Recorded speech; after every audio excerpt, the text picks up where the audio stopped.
Film دیکھنا کیا فرض ہے، واجب ہے؟ ننگی عورت کو دیکھنا کیا یہی اسلام سکھاتا ہے کہ پہلے فرصت میں جا کر کے عورتوں کو ناچتے ہوئے، عورتوں کو بے حیا کپڑوں میں دیکھو جا کر کے؟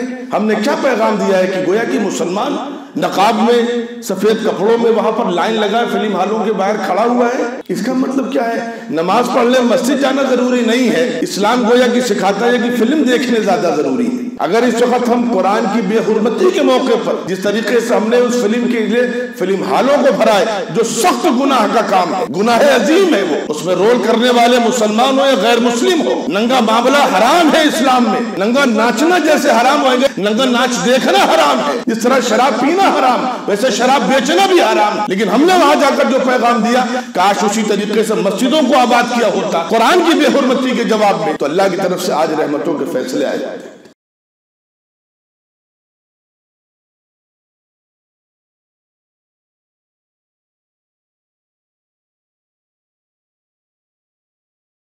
قرآن کی طاقت، اب وہ الگ بات ہے کہ نہ ہم قرآن ٹھیک سے پڑھتے ہیں، نہ کبھی قرآن ہم سنتے ہیں۔ اس دور میں تھوڑا سا آپ کو میں جائزہ کرائیں، مجھے تو اسی مضمون پر چلنا ہے، تھوڑا سا جائزہ۔ ہم ابھی رمضان شریف قریب آ رہے ہیں، اللہ تعالیٰ ہم سب کو رمضان شریف عطا فرمائے، اس کی برکتیں عطا فرمائے۔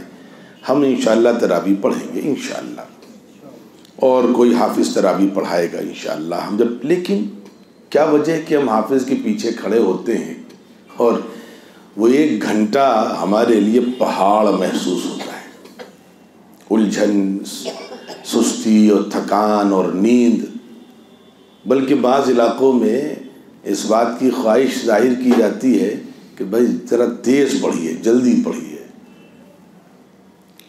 اور جو حفاظ بہت تیز پڑھتے ہیں ان کی بڑی تعریف کی جاتی ہے کہ وہ 1 گھنٹے میں 5 پارے پڑھ دیتے ہیں۔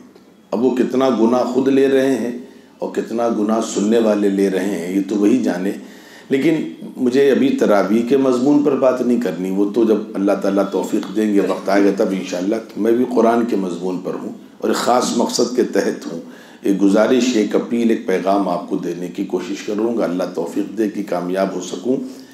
تو اس میں آپ نے یہاں تراویح پڑھی، اور جتنے لوگوں نے اللہ کے فضل و کرم سے حج کی یا عمرے کی توفیق اگر رمضان شریف کی حاصل کی ہے، آپ ہی وہی اللہ کا کلام ہندوستان میں کسی حافظ کے پیچھے تراویح میں کھڑے ہو کر سنتے ہیں تو سستی ہے، بوجھ ہے، ایک مصیبت ہے۔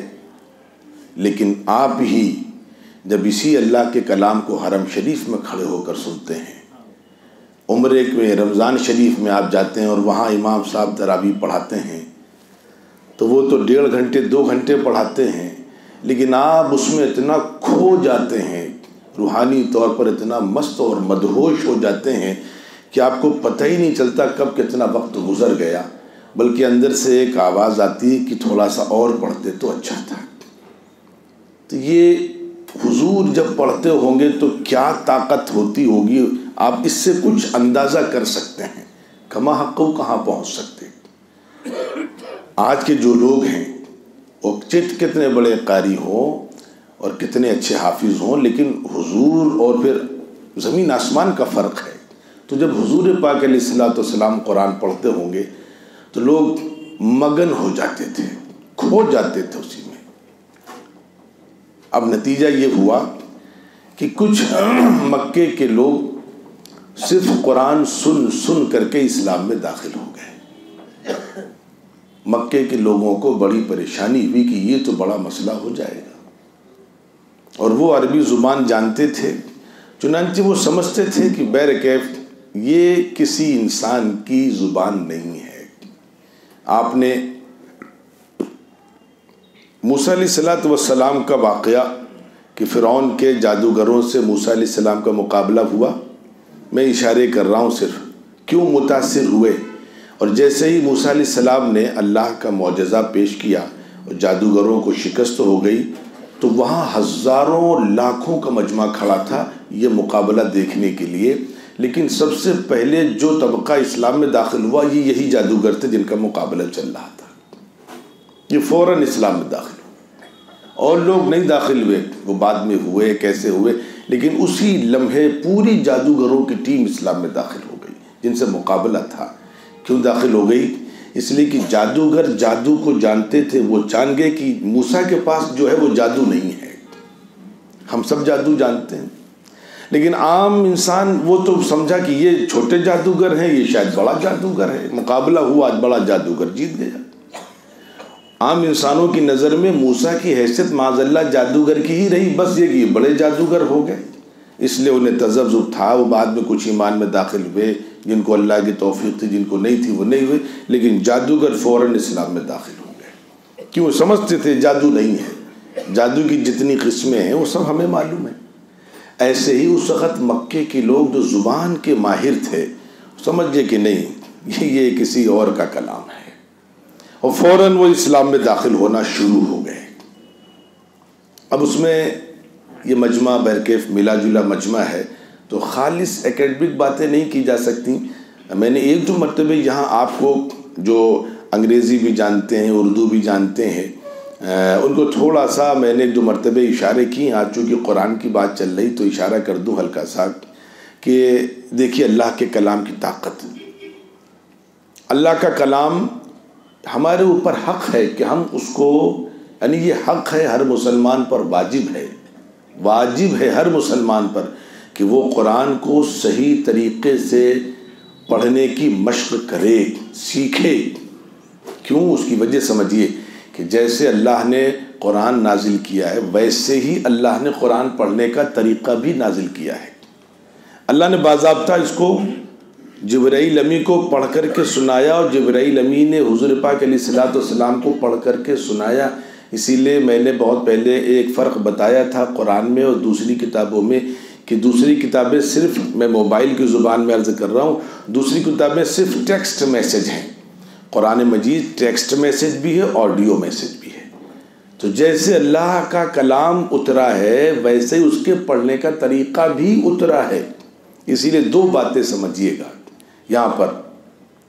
ایک تو یہ کہ ہمارے یہاں، میں نے شاید بہت پہلے عرض کیا تھا کہ انگریزی میں ایک حرف ہے زیڈ۔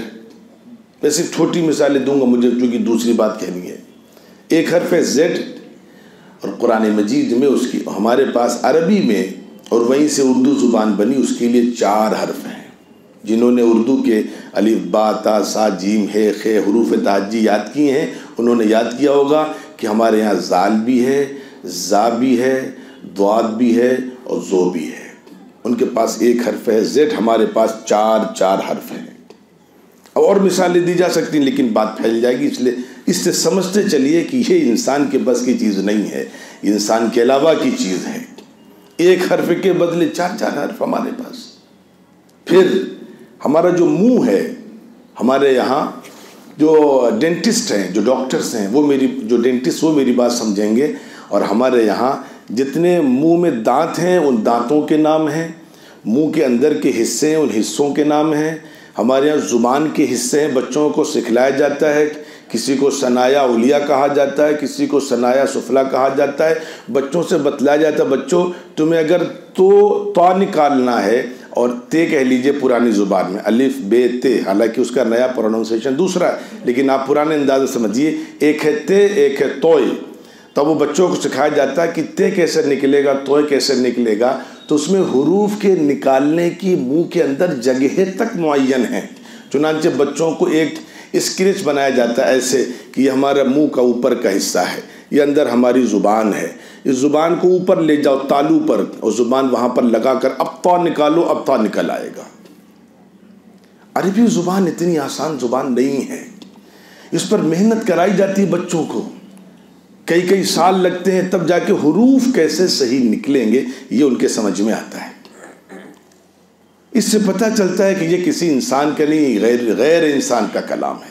اس کی جگہیں بچوں کو یاد کرائی جاتی ہیں، حلق سے کون سے حروف نکلتے ہیں، تالو سے کون سے حروف نکلتے ہیں، زبان کی نوک سے کون سے حروف نکلتے ہیں، حروف شمسی کیا ہیں، یہ سب 26 حروف کے اتنے نام ہیں۔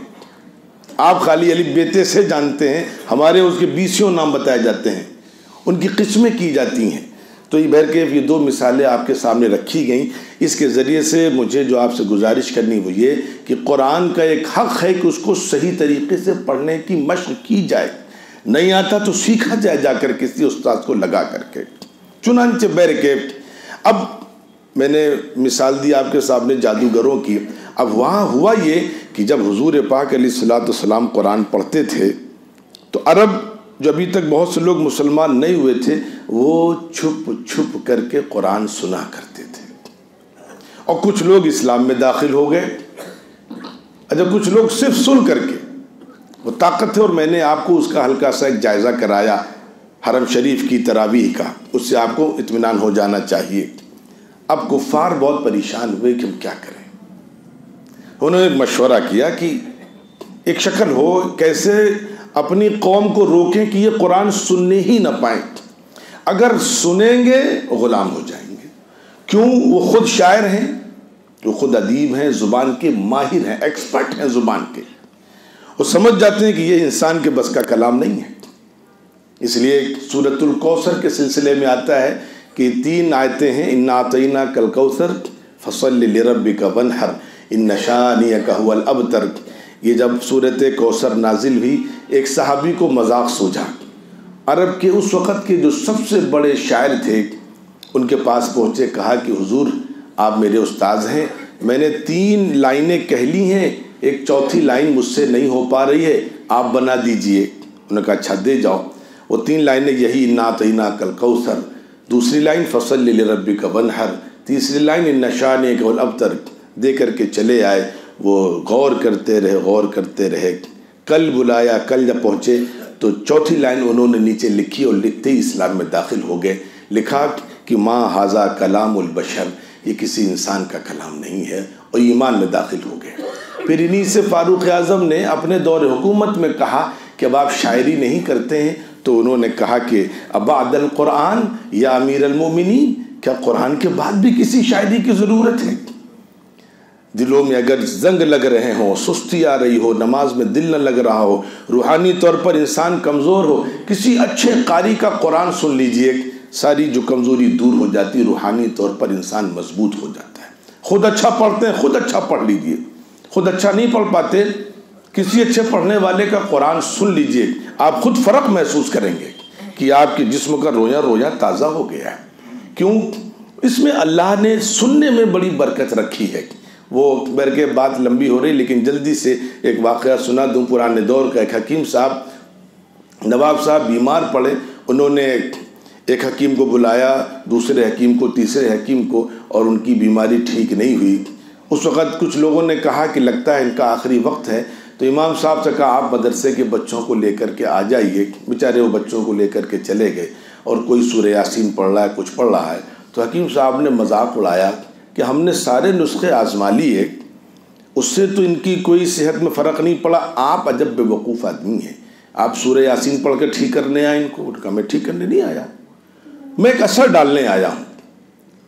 تو انہوں نے کہا آپ کیا سورہ یاسین کا اثر پڑے گا، سورہ رحمان کا اثر پڑے گا؟ تو وہ سمجھ گئے امام صاحب گدھا آدمی ہے، اس کو اسی انداز سے سمجھانا پڑے گا. امام صاحب نے جان بوجھ کر کے ان حکیموں سے بحث شروع کری، جان بوجھ کر کے، اور انہیں کچھ اول فول بکا، 1-2 مغلظات بھی، گالیاں بھی دے دیں جان بوجھ کر کے. اب ان حکیموں کے تیور بالکل بدل گئے، آنکھیں لال ہو گئیں، چہرہ سرخ ہو گیا، مارے غصے کے لال پیلے ہو گئے. اور قریب تھا کہ امام صاحب کو وہ چوٹ پہنچاتے، ان سے انتقام لیتے. امام صاحب نے کہا بس آپ خاموش رہیے، آپ کے سوال کا مجھے جواب دینا تھا. کہ کیا جواب؟ کہ بتائیے، اگر کسی کا بی پی ڈاؤن ہو جائے تو اس کے بی پی کو بڑھانے کے لیے دوا دینی پڑتی ہے. یہ آپ کا بی پی تو بہت تیز ہو گیا، ہارٹ بیٹ بہت زیادہ ہو گئی، آخر میں نے کوئی دوا تو نہیں دی. یہ تبدیلی آپ کی باڈی میں کہاں سے آئی؟ میرے گندے الفاظ کے ذریعے سے تبدیلی آئی. جو میں نے گالی بکی اسی کی وجہ سے تو آپ کی آنکھیں بدل گئیں، بی پی شوٹ ہو گیا، غصے سے لال پیلے ہو گئے، مرنے مارنے پر آمادہ ہو گئے. تو اللہ کے بندے، عقل کے دشمن، اگر گندے الفاظ اپنا اثر رکھتے ہیں تو پاکیزہ الفاظ اپنا اثر کیوں نہیں رکھیں گے؟ تو سورہ رحمان، سورہ یاسین سے کیوں تبدیلی نہیں آئی؟ شفا تو اللہ کے پاس ہے، وہ الگ بات ہے، مجھے ادھر نہیں جانا ہے. لیکن بہرکیف میں وہیں پر آؤں کہ وہ شخص پھر اسلام میں داخل ہو گیا. تو اس طریقے سے کفار مکہ نے ایک پلان کیا کہ ہم ایسا کرتے ہیں کہ جب محمد صلی اللہ علیہ وسلم قرآن کریم پڑھیں وقال الذین کفروا، تو ان لوگوں نے آپس میں ایک پنچایت کی، ایک مشورہ، ایک فیصلہ آرڈر جاری کیا، لا تسمعوا لہذا القرآن، اس قرآن کو سنو مت، والغوا فیہ، اب سنو مت تو خالی سننے سے کام نہیں چلے گا، چنانچہ کہا کہ ہم لوگ شور کریں گے، تیز تیز باتیں کریں گے، چیخیں گے، ہنگامے کریں گے، مستیاں کریں گے، لعلکم تغلبون، ہو سکتا ہو اس کے ذریعے سے ہم کامیاب ہو جائیں اور محمد صلی اللہ علیہ وسلم اپنے مقصد میں کامیاب نہ ہو سکیں۔ یہ وہ پہلا قرآن کے خلاف ایک سازشی پلان تھا کفار مکہ کا، جس کا تذکرہ اللہ رب العزت نے قرآن مجید میں کیا۔ اب دوسرا پہلو ہے کہ حضور نے اس کا مقابلہ کیسے کیا۔ بس میرے عزیزو، اللہ توفیق دیں گے تو آج بھی بات کرنے کی مکمل کرنے کی کوشش کر رہا ہوں، لیکن ابھی آپ نے سنا سویڈن میں، ڈنمارک میں کچھ لوگوں نے اسی منصوبے پر عمل کرتے ہوئے قرآن کو جلایا، بے حرمتی کی، دنیا میں مسلمانوں نے احتجاج کیے، سراپا احتجاج ہوئے، ہونا چاہیے تھا بالکل، لیکن یاد رکھیے اس وقت اس قوم کو لگتا ہے کسی کی نظر لگ گئی ہے۔ یعنی ہمیں مقابلہ کیسے کرنا ہے، میں انشاءاللہ اس مضمون پر اگلے ہفتے بات کروں گا، ان شیطانوں کا مقابلہ کیسے کرنا ہے، اور یہ ایسی حرکتیں کیوں کرتے ہیں، ایسی حرکتیں کرتے اسی وجہ سے کہ وہاں تیزی سے اسلام پھیل رہا ہے۔ ہماری کہاں کہاں کمزوریاں رہ گئی، ہم نے کیا کیا کام کر لیے ہوتے تو یہ مرحلات دیکھنے کو نہ ملتا، ہم وہ کیا کیا کام کریں، اور یورپ کے مسلمانوں نے سازشوں کا کیسے مقابلہ کیا، اسلام کی تعلیمات اس سلسلے میں کیا ہے، اللہ توفیق دیں گے تو میں اگلے ہفتے اس کی تدبیر کیا ہو۔ لیکن اس وقت ایک شکایت ہے مجھے ہندوستان کے مسلمانوں سے، یو پی کے اس علاقے کے مسلمانوں سے ایک شکایت ہے کہ انہوں نے جو بے حرمتی کی اس کی تو اللہ انہیں سزا دیں گے، بالکل میرا ایمان ہے اور یہ قرآن کا حکم ہے، اللہ تعالیٰ انہیں سزا دیں گے، لیکن سوال ہے کہ ہم بھی ذرا اپنا امتحان لیں، ہم نے قرآن کا کیا وہ حق ادا کیا ہے جو ہونا چاہیے تھا۔ اب قرآن پر تقریر نہیں کرنی، صرف ایک بات، ہمارے بچے ہم کو دیکھ کر کے سمجھ جاتے ہیں کیا چیز اہم ہے کیا چیز اہم نہیں ہے۔ میں کبھی کسی علاقے میں جاتا ہوں تو اسکول کے پروگرام میں بھی جانا ہوتا ہے، بچوں سے پوچھتا ہوں بچے بڑے ہو کر کیا بنو گے، کوئی ڈاکٹر، کوئی انجینئر، کوئی کمپیوٹر سائنس میں، کوئی کہاں۔ کبھی کبھی دھوکے سے کوئی بچہ کہہ دیتا ہے میں حافظ بنوں گا، میں عالم بنوں گا، کبھی کبھی کوئی بچہ حافظ عالم بننے کو تیار نہیں، کیوں؟ وہ تو بچہ ہے، اسے کیا پتا کہ حافظ بننا برا ہے اور ڈاکٹر بننا اچھا نہیں۔ اس نے مجھ کو دیکھا ہے باپ کو کہ جب میرے ماسٹر صاحب آتے ہیں تو ابا کا رویہ دوسرا آتا ہے، اور جب میرے حافظ جی آتے ہیں تو ابا کا رویہ دوسرا ہوتا ہے۔ اس کا مطلب حافظ بننا بیکار کی چیز ہے، ڈاکٹر بننا، ماسٹر بننا، سائنس پڑھنا، میتھ پڑھنا اچھی چیز ہے۔ دیکھو میرے ابا کا رویہ دونوں کے ساتھ الگ الگ ہے۔ ہم نے کیا اس سے کم توہین ہم نے کی ہے؟ جو اس نے توہین کی ہے اس سے کم ہم نے توہین کی ہے کیا قرآن مجید کی؟ خوب ہم جانتے ہیں ہم نے قرآن کی کیا قدر کی ہے۔ اس لیے میرے عزیزو، سب سے پہلی چیز اس وقت جو میں آخری بات کہہ کر بات مکمل کر رہا ہوں، توبہ کی ضرورت ہے۔ ایک فلم آئی، اللہ تعالیٰ معاف کرے، مجھے پتہ چلا کہ اس کے بلیک میں 2,000 3,000 روپے کے ٹکٹ تھے، اور مسلمان اولین فرصت میں جیسے کہ اللہ کا حکم آیا وہ دیکھنے چلے گئے۔ قرآن کی بے حرمتی ہوئی، اس کے سلسلے مسلمانوں نے کوئی پلان نہیں کیا کہ ہمیں اس کا جواب کیسے دیں۔ ہم کیا امید کرتے ہیں خدا کی طرف سے رحم کے فیصلے آئیں گے؟ اس طریقے سے اللہ کے ہاں سے رحم کے فیصلے آئیں گے؟ فلم دیکھنا کیا فرض ہے، واجب ہے؟ ننگی عورت کو دیکھنا کیا یہی اسلام سکھاتا ہے کہ پہلے فرصت میں جا کر کے عورتوں کو ناچتے ہوئے، عورتوں کو بے حیا کپڑوں میں دیکھو جا کر کے؟ ہم نے کیا پیغام دیا ہے کہ گویا کہ مسلمان نقاب میں، سفید کپڑوں میں وہاں پر لائن لگا فلم ہالوں کے باہر کھڑا ہوا ہے؟ اس کا مطلب کیا ہے؟ نماز پڑھنے مسجد جانا ضروری نہیں ہے، اسلام گویا کہ سکھاتا ہے کہ فلم دیکھنے زیادہ ضروری ہے۔ یہی تو پیغام ہم نے دیا ہے۔ تو ہم خود اس وقت ملزم ہیں، قصوروار ہیں، جو اوپر سے سزائیں آ رہی ہیں، جو مصیبتیں اور جو طوفان اور جو آزمائشیں آ رہی ہیں، اس کا قصور ہمارا ہے۔ اگر اس وقت ہم قرآن کی بے حرمتی کے موقع پر جس طریقے سے ہم نے اس فلم کے لیے فلم ہالوں کو بھرائے، جو سخت گناہ کا کام ہے، گناہ عظیم ہے وہ، اس میں رول کرنے والے مسلمان ہو یا غیر مسلم ہو۔ ننگا معاملہ حرام ہے اسلام میں، ننگا ناچنا جیسے حرام ہو گئے، ننگا ناچ دیکھنا حرام ہے، جس طرح شراب پینا حرام ویسے شراب بیچنا بھی حرام ہے۔ لیکن ہم نے وہاں جا کر جو پیغام دیا، کاش اسی طریقے سے مسجدوں کو آباد کیا ہوتا قرآن کی بے حرمتی کے جواب میں، تو اللہ کی طرف سے آج رحمتوں کے فیصلے آئے ہوتے۔ ہم نے کیا تماشا کر رکھا ہے؟ اس لیے میرے عزیزو احتساب کی ضرورت ہے، جائزے کی ضرورت۔ ہم کہاں کھڑے ہیں؟ ہماری زندگی کیا ہے؟ ہمارے اعمال کیا ہیں؟ ہم کیا پیغام دنیا کو دیکھ رہے ہیں؟ اللہ سے دعا کریں اللہ توفیق دے تو اگلے ہفتے اس کا دوسرا حصہ رکھنے کی کوشش کروں گا۔ بس یہ ایک دو اعلان ہے۔ انشاءاللہ 5 فروری کو آپ حضرات جانتے ہیں ہر مہینے کے پہلے اتوار کو درس قرآن ہوتا ہے، ہر مہینے اعلان ہوتا ہے، لیکن آپ حضرات سے گزارش ہے کہ آپ تشریف لائیں اس میں، اور عورتوں کو زیادہ سے زیادہ لے کر کے آئیں۔ اور دوسرا یہ کہ ہماری مسلم ویلفیئر سوسائٹی چاندن میں ایک کمیونٹی سینٹر کا کنسٹرکشن کام چل رہا ہے یہاں پر، اس کی طرف سے اس میں پیسوں کی ضرورت ہے۔ آپ حضرات سے گزارش ہے بڑھ چڑھ کر کے اس میں حصہ لیں۔ نماز کے بعد دونوں دروازوں پر والنٹیئرز کھڑے ہوں گے، آپ اپنی حسب حیثیت اس میں تعاون فرمائیں۔ والسلام علیکم ورحمۃ اللہ وبرکاتہ۔